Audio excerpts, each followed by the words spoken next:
Satpur MIDC औद्योगिक वसाहतीतील एका स्क्रॅप गोदामाला सोमवारी दुपारी अचानक भीषण आग लागली।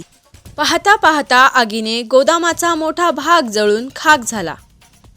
आग लागल्याची माहिती मिळताच स्थानिक नागरिकांनी तातडीने अग्निशमन विभागाला कळवले।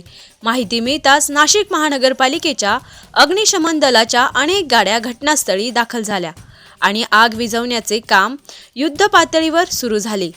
अग्निशमन कर्मचाऱ्यांनी पाण्याच्या पाईपलाईन, हाय प्रेशर वॉटर जेटलच्या मदतीने आगीवर नियंत्रण मिळवले। या दुर्घटनेत गोदामातील स्क्रॅप मटेरियल, प्लास्टिक, लोखंडी कचरा आणि इतर वस्तूंचे मोठे नुकसान झाले आहे। घटनास्थळी पोलीस आणि MIDCचे सुरक्षा कर्मचारी देखील पोहोचले आणि त्यांनी गर्दी नियंत्रित केली।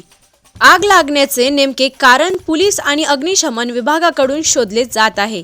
या घटनेनंतर MIDC परिसरातील फायर सेफ्टी व्यवस्थेवर प्रश्नचिन्ह उपस्थित झाले असून स्थानिक उद्योजक व नागरिकांनी नियमित सुरक्षा तपासणीची मागणी केली आहे।